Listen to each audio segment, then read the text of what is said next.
Hello students, welcome in KD classes. कैसे हैं बेटा आप सभी? आई होप सभी अच्छे होंगे। देखिए बेटा, जो हमने हमारा लास्ट जो लेक्चर था जो इम्यूनिटी वाला, उसमें हमने बात की कि एबीओ ब्लड ग्रुपिंग क्या होता है, आरएच ब्लड ग्रुपिंग क्या होता है। ठीक है, अब आज जो हमें बात करनी है कि ये एबीओ और आरएच इनका इम्पोर्टेंस क्या है। देखिए, तो बेटा आप सब लोगों ने ब्लड डोनेशन के टाइम पर देखा होगा कि ब्लड डोनेट तो आप सभी को पता है। उसमें आपने देखा होगा कि जो ब्लड है वो मैच किया जाता है कि सर मेरा जो ब्लड है, मेरे को रिक्वायरमेंट है ब्लड की। अब पर्सन का ब्लड यदि ए है तो जो उसको है वो ए दिया जाता है, या ए पॉजिटिव है तो ए पॉजिटिव दिया जाता है, बी पॉजिटिव है तो बी पॉजिटिव दिया जाता है। तो ये मैचिंग क्यों हो रही है? ठीक है, तो इसमें मैचिंग इसलिए होती है कि जो एंटीजन है, देखिए इसका एंटीजन सेम है, इसका एंटीजन सेम है, कोई प्रॉब्लम नहीं होगी। बी का एंटीजन, बी का एंटीजन सेम है, कोई प्रॉब्लम नहीं होगी। ठीक है, लेकिन यदि किसी पर्सन में एंटीजन और एंटीबॉडी सेम हो जाते हैं, एंटीजन और एंटीबॉडी सेम हो जाते हैं, जैसे मैं आपको एक एग्जांपल लेकर बताऊं। हमने किसी पर्सन जो ए ब्लड ग्रुप वाला है, उसको ए का ब्लड ग्रुप ट्रांसफ्यूज़ किया, तो हमें पता है कि जो ए ब्लड ग्रुप होता है उसके पास एंटीजन ए होता है, इसके पास भी एंटीजन ए है, इसके पास एंटीबॉडी बी है, इसके पास एंटीबॉडी बी है। तो एंटीबॉडी सेम है, कोई प्रॉब्लम नहीं होगी, एंटीजन सेम है, कोई प्रॉब्लम नहीं होगी। मतलब हम ए का ब्लड ए को ट्रांसफ़र कर सकते हैं। ठीक है, लेकिन सपोज़ कीजिए यहीं पर मैं ए का जो ब्लड ग्रुप है, ए वाले को बी का ब्लड डोनेट कर दे तो क्या होगा? तो देखिए ए के पास एंटीजन क्या है, ए के पास एंटीजन ए है और एंटीबॉडी बी है। बी के पास एंटीजन क्या है, बी, एंटीबॉडी क्या है, ए।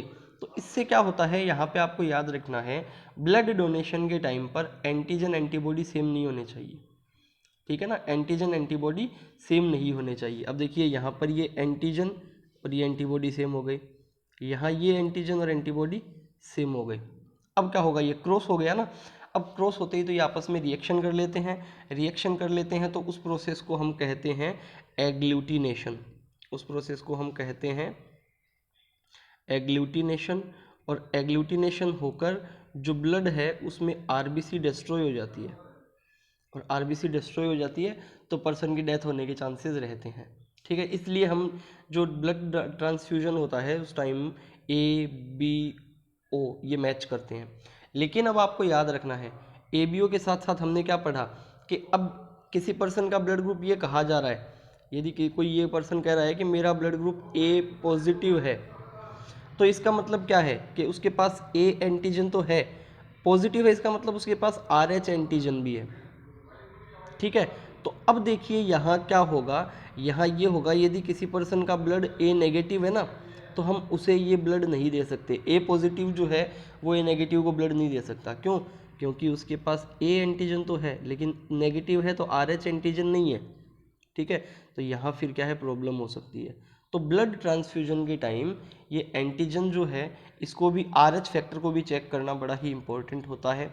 इसके एग्जाम्पल्स हम पढ़ते हैं। देखिए क्या कहा जा रहा है, not only the blood group matching of the R H factor is important for blood donation. सिर्फ आर एच फैक्टर जो है, ब्लड मैचिंग जो है उसमें ए बी ओ को साथ साथ आर एच भी आपको इम्पोर्टेंट जो है मैच करना पड़ेगा।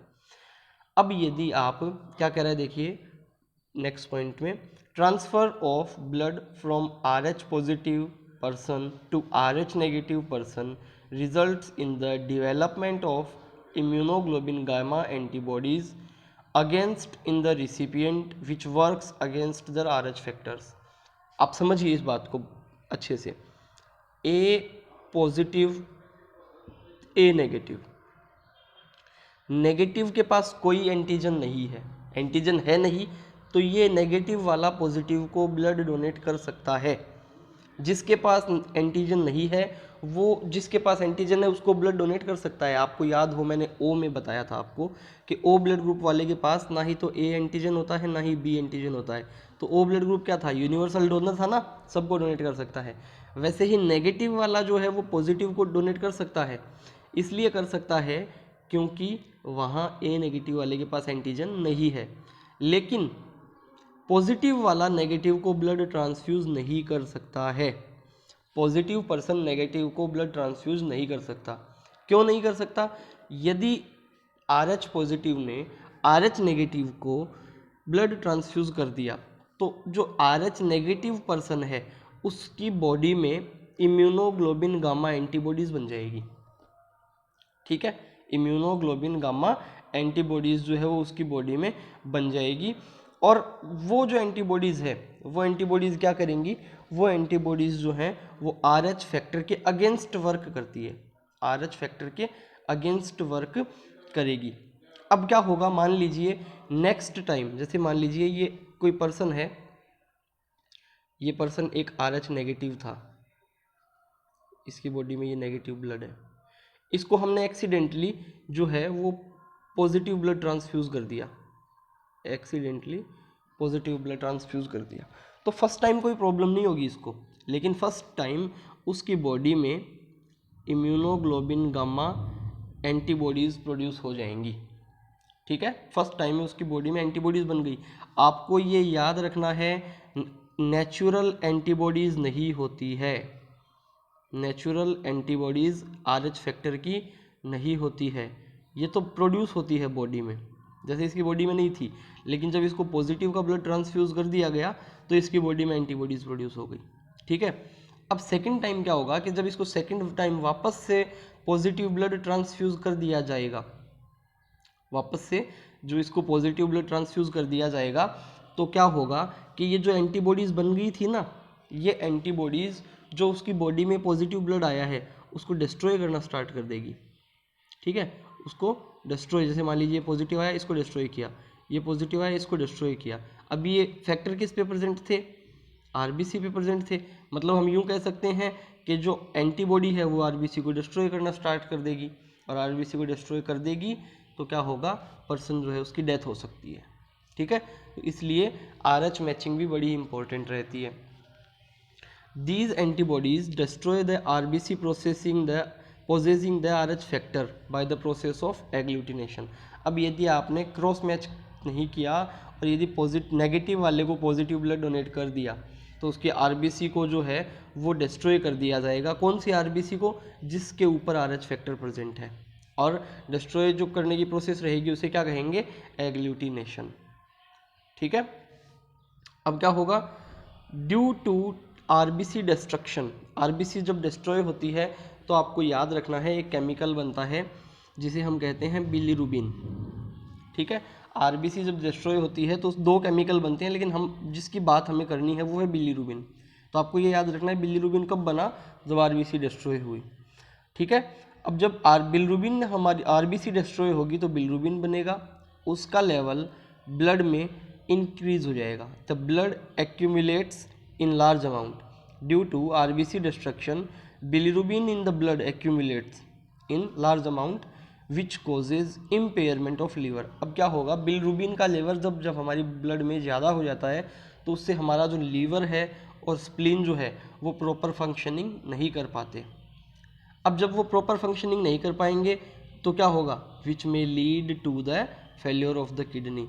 जब लीवर और स्प्लीन अच्छे से वर्क नहीं करेंगे तो उसके कारण किडनी फेल हो सकती है और में डेथ, उसकी मौत भी हो सकती है पर्सन की।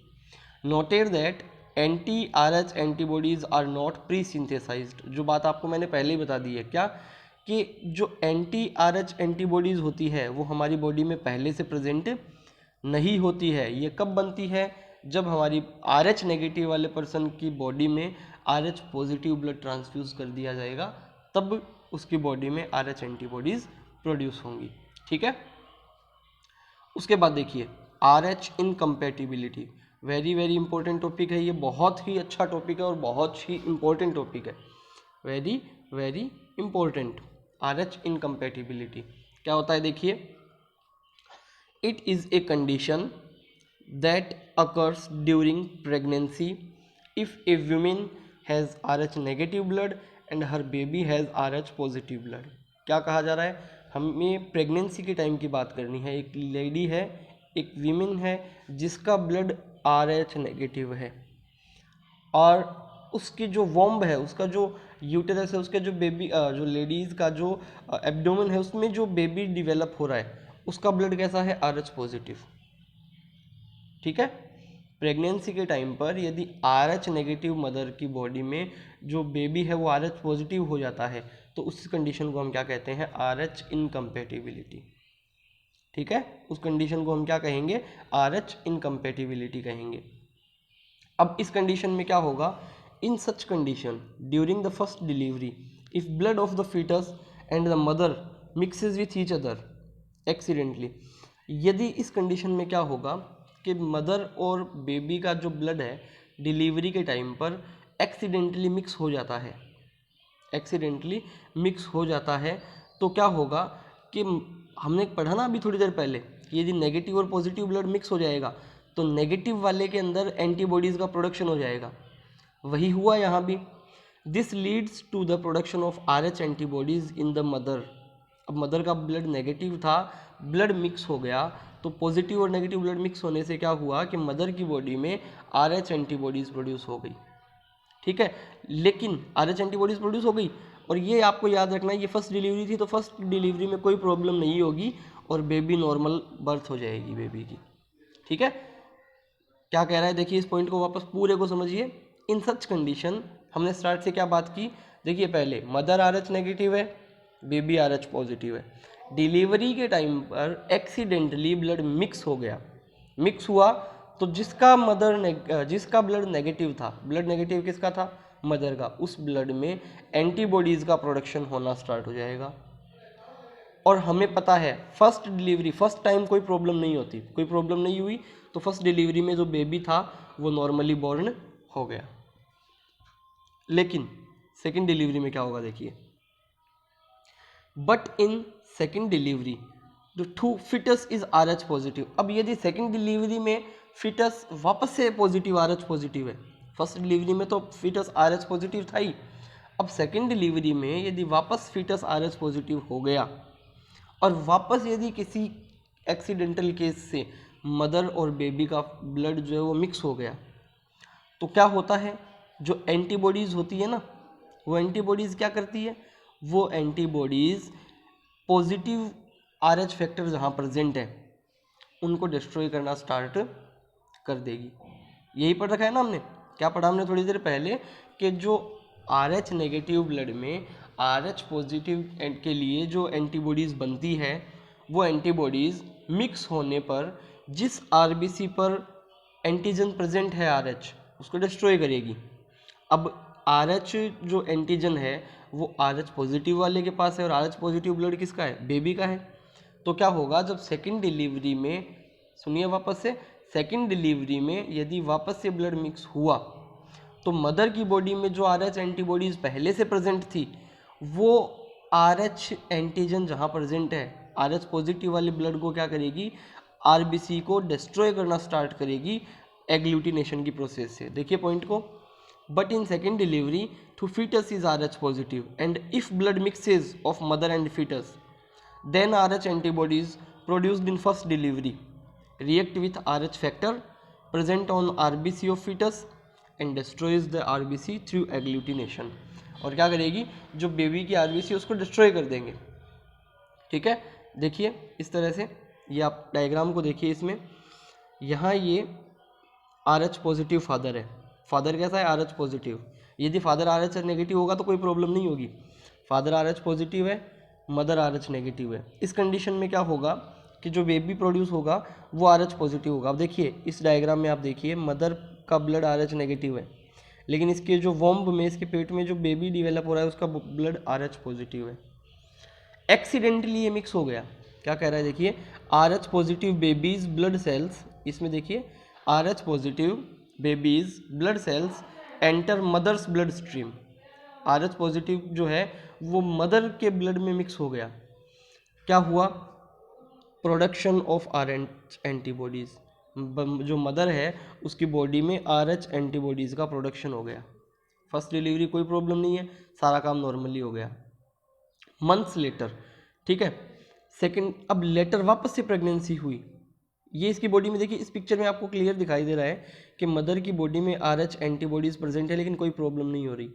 लेकिन लेटर प्रेगनेंसी, वापस से प्रेगनेंसी हुई, the RH antibodies attack the baby's blood cell. अब क्या होगा, वापस से यदि ब्लड मिक्स हो गया तो जो एंटीबॉडीज़ बनी थी वो एंटीबॉडीज़ क्या करेगी, बेबी का जो ब्लड है उसके ऊपर अटैक करेगी, RBC को डिस्ट्रॉय करेगी, ठीक है। और RBC को डिस्ट्रॉय करेगी तो बेबी का जो ब्लड है उसमें RBC की कमी हो जाएगी, ठीक है ना। उस बेबी की जो ब्लड है उसमें RBC की कमी हो गई, क्यों? क्योंकि जो एंटीबॉडीज़ है उन्होंने RBC को डिस्ट्रॉय कर दिया। उससे क्या हो सकता है, this may lead to the death of fetus. इससे क्या हो सकता है, फीटस की डेथ हो सकती है, क्योंकि RBC नहीं होगी तो ऑक्सीजन का ट्रांसपोर्टेशन नहीं होगा, तो पर्सन की डेथ हो सकती है ऑक्सीजन की डेफिशिएंसी से। Even if the infant survive, और यदि इन्फेंट जो है, न्यू बॉर्न बेबी है जो इसे इन्फेंट कहेंगे, यदि या तो उसकी डेथ हो जाएगी, यदि वो सर्वाइव कर भी गया, जिंदा भी रह गया, तो वो क्या होगा, even if the infant survives he becomes very weak and generally suffers from hepatitis, ठीक है। उसमें क्या होगा कि वो बहुत कमज़ोर होगा और उसे हेपेटाइटिस हो जाएगा। हेपेटाइटिस में क्या होता है, हेपेटाइटिस में बिलीरुबिन का लेवल बहुत हाई होता है, और बिलीरुबिन कब बनता है, RBC के डिस्ट्रॉय से बनता है। अब बेबी कमज़ोर क्यों हुआ था, क्योंकि RBC की डिस्ट्रक्शन हुआ था ना, और RBC का डिस्ट्रक्शन हुआ तो बेबी वीक हो गया, वीक होने के साथ साथ उसकी बॉडी में बिलीरुबिन का लेवल बढ़ गया, जिसको हमने हेपेटाइटिस कह दिया, जॉन्डिस जो होता है नॉर्मली, ठीक है, वो कह दिया। अब इस कंडीशन, ये जो पूरी कहानी हमने पढ़ी, इस पूरी कहानी को हम क्या कहते हैं, this is called erythroblastosis fetalis.